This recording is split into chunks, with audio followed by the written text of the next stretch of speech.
Plus de 180 choristes et musiciens, dont le Chœur en fugue de Châteauguay, seront réunis sur scène le samedi 4 juin prochain à 20h à l'église Saint-Jean-Baptiste de Montréal pour y présenter un concert.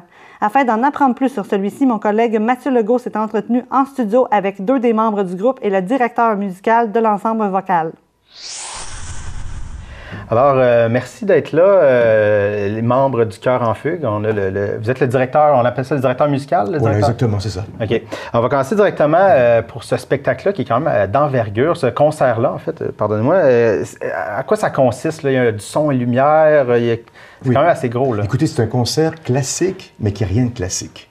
Et justement, donc, il est un concert un peu hors norme parce qu'il introduit du répertoire d'abord extraordinaire. Chacune des œuvres que l'on va chanter pourrait être un genre de rappel de concert. Mais la manière qu'ils sont introduites, la manière qu'ils sont aussi présentés, c'est qu'on forme des liens avec eux. Donc, ils produisent comme une sorte de récit, un commentaire, un message. C'est une sorte de conte musical. Et ces enchaînements-là sont inhabituels. Et en plus de cela, c'est qu'il est unique en même temps un peu ce concert parce que on fait du répertoire qui n'est pas normalement chanté. Alors, nous utilisons des œuvres de Prokofiev, de compositeurs très, très importants dans l'histoire de la musique, puis on fait des œuvres instrumentales, des œuvres vocaux aussi. On raconte une grande histoire musicale. Et en plus du chœur, il y a des musiciens aussi sur scène. Exactement. Là, il va y avoir un jeu avec ça, j'imagine. Exactement. Puis non seulement des musiciens, mais des musiciens qui jouent de la musique électronique aussi. Vous avez un créateur de musique électronique, vous avez des cuivres, vous avez des guitares, vous avez des percussions, vous avez des claviers, avec de la musique classique, mais sans que ça devienne populaire. Mais on utilise l'expression de ces instruments-là pour ajouter à la musique classique. Si Beethoven vivait aujourd'hui, c'est ces instruments-là qu'il utiliserait. Oui, c'est vrai. Et cette idée-là, ça fait plusieurs années. Je pense que ça fait 2 ans officiellement là, que vous faites ça, mais ça fait plusieurs années. Mais d'où est venue un peu cette idée-là? Puis, c'était quoi l'idée d'avoir 3 chorales, 180 chanteurs, dire on fait ça? C'est une bonne question. Écoutez, effectivement, j'ai les notes que je retraçais dernièrement, remontées à 2011. Je pense que c'était la suite de concerts que j'ai entendus, de pièces que j'entendais. Et on entend chacune des pièces comme une sorte de boîte, une boîte qu'on ouvre comme ça. Puis on s'attend exactement à recevoir ce que l'on connaît de la pièce. On connaît une pièce, donc quand on va au concert, on s'attend bien sûr à l'entendre.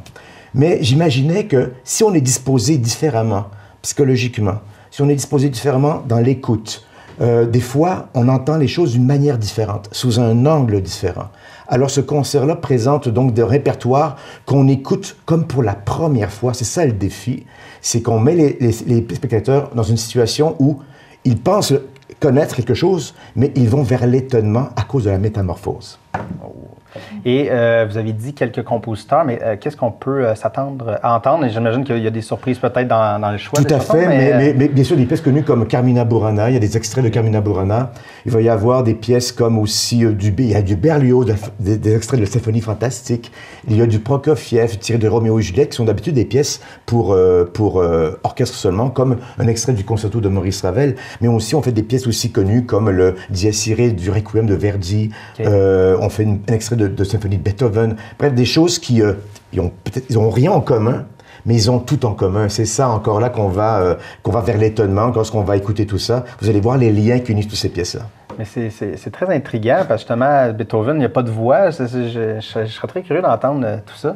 Et pour cet événement-là, pour ce concert, il y a un partenariat avec Suicide Action Montréal. Est-ce que vous pouvez nous en parler un peu plus comment ça fonctionne pour les femmes amassées? Dès le début du projet, notre chef, il nous avait parlé de s'allier une cause. Donc, les 3 chorales, on était d'accord. Et puis, notre choix s'est porté sur Suicide Action Montréal. Donc, là, c'était de voir un petit peu comment on allait faire ce partenariat-là. Il y a une choriste de la chorale du Cégep de Saint-Jérôme qui s'appelle Julie Fortin, qui, dans la vie, c'est une artiste multidisciplinaire et qui a décidé de produire 2 toiles en lien avec le concept du concert. Donc, c'est ces 2 toiles-là qui vont être présentées au concert, qui vont être dévoilées, qui vont être offertes aussi à l'auditoire en échange de dons en argent. Et comment ça va se faire? Bien, il va y avoir des bénévoles de Suicide Action qui vont être là sur place, qui vont vendre des billets avant le concert et pendant l'entracte. Donc, ils vont calculer les montants amassés. Et à la fin du concert, un porte-parole de Suicide Action va prononcer une allocution.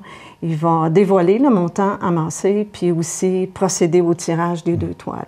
Et vous dites aussi qu'il y a Air Canada qui va... Oui, la Fondation. La Fondation ouais, pas, Air Canada, la Fondation, oui, va, suivant le montant des 2 toiles, des 2 œuvres, elle va égaliser pour l'équivalent de 2500 $. Maximum, c'est quand même très bien. Oui. Vraiment intéressant.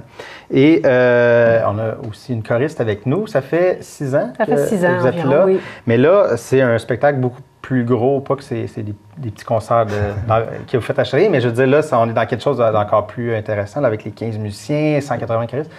Est-ce qu'il y a de la fébrilité? Comment vous entrevoyez ça? Là? Il y a toujours de la fébrilité là, à l'approche d'un concert, mais le fait d'être en groupe aussi nombreux, puis d'avoir aussi une œuvre comme nouvelle, dirait-on, là, en tout cas revisitée, mettons, Oui. Ça fait en sorte qu'on a comme envie d'aller plus haut, d'être meilleur, d'être à la hauteur. Oui.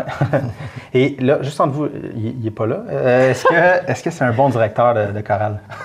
C'est un bon directeur de chorale, assurément. Je ne peux pas vous dire qu'il est parfait, mais personne ne l'est. Mais c'est une espèce de génie de la musique, là. C'est comme... C'est toujours... on regarde une pièce, on reçoit une pièce, on dit... Bon. Puis là, on arrive à la répétition, puis là, il nous explique la pièce, comment il la voit, puis là, tout d'un coup, on se met tout à... Oh, wow! Puis là, on la chante, puis là, tout d'un coup, on se met tout à l'aimer.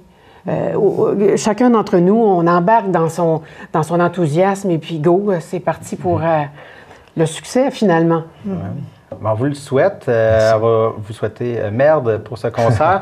On va juste Merci. rappeler, c'est à Montréal. C'est où Ouais. exactement? Au 309 rue Rachel, à l'église Saint-Jean-Baptiste. OK. L'acoustique est fantastique Ouais, à cette église-là. J'ai Il y a déjà- beaucoup de concerts qui se donnent Ouais, là. c'est ça. Moi, j'ai vu un spectacle rock là-bas OK. d'un groupe américain. C'était très spécial. Puis je serais curieux de voir justement 180 personnes chanter. L'acoustique est assez unique. Mais pour avoir les billets, plus d'informations, on va inviter les gens à aller sur votre site web. Vous avez un courriel pour la billetterie. On va Oui. tout indiquer ça. Et on vous souhaite merde pour le 4 juin. Merci beaucoup. Merci beaucoup. Ben, on vous attend tous en grand nombre.